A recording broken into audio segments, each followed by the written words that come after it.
இன்றைக்கி நாம் செய்ய போகிற டிஷ் வந்து ரஸ்மலாய். ரஸ்மலாய் செய்கிறதுக்கு நான் 1 லிட்டர் பால் எடுத்து நல்லா கொதிக்க வச்சுக்கலாம். இதில் இன்னொரு கடாய் வச்சு அதில் நாம் இன்னொரு 1 லிட்டர் பாலை தனியாக சேர்த்துக்கலாம். தனியாக சேர்த்து இது நாம் ரப்டிக்கு ரெடி பண்ணிக்கலாம். இது நல்லா பால் கொதிச்சிடுச்சு. கொதிச்சதுக்கப்புறம் இதில் நாம் ஒரு 2 ஸ்பூன் வினிகர் சேர்த்துக்கலாம். வினிகர் சேர்த்து இந்த பால் நல்லா கொதிக்கட்டும். மொத்தமாக இந்த பால் ஃபுல்லாக இந்த மாதிரி பிரிஞ்சு ஏடாக வந்ததுக்கப்புறம் இதை நாம் வடிகட்டிக்கலாம்.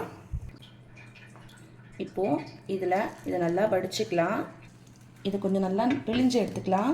இல்லை இதை கட்டி ஒரு 1 மணி நேரம் நல்லா விட்டிங்கன்னா இதில் இருக்க தண்ணி ஃபுல்லாக இறங்கிடும். ரொம்ப இதில் இருக்க தண்ணியை ட்ரை ஆக்காதீங்க. இப்போது இந்த பால் நல்லா கொதிச்சிடுச்சு. இந்த பாலில் நம்ம சுகர் ஒரு 1/2 கப் சுகர் சேர்த்துக்கலாம். இதில் சுகர் கூட கொஞ்சம் சாஃப்ரான் சேர்த்துக்கலாம். பாலோடு சேர்ந்து இந்த சாஃப்ரான் இந்த சுகர்லாம் நல்லா கரையட்டும். நல்லா இது கலர் சேஞ்ச் ஆகி கலர் வரணும். அது வரைக்கும் இது நல்லா கொதிக்கட்டும்.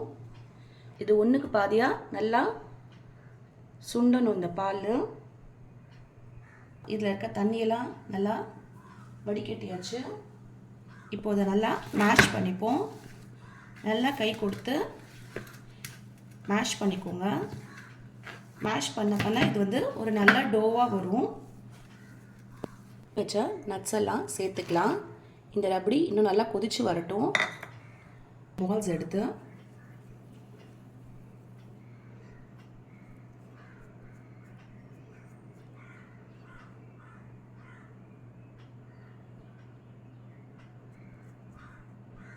இந்த மாதிரி சின்ன சின்ன இதுவாக ரெடி பண்ணி வச்சுக்கலாம்.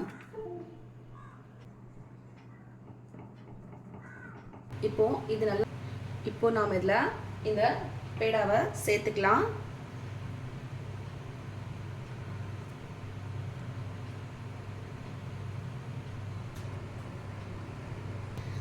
இப்போ ஒரு 1 நிமிஷம் இதை நல்லா கொதிச்சா போதும். இதை ஆஃப் பண்ணிவிட்டு ஃப்ரிட்ஜில் எடுத்து ஸ்டோர் பண்ணி வச்சுடுங்க. ஒரு 2 ஹவர்ஸ்க்கு அப்புறம் இதை நாம் சாப்பிட ரெடி ஆகிடும். இது 2 ஹவர்ஸ் வந்து ஃப்ரிட்ஜில் வச்சு எடுத்தாச்சு.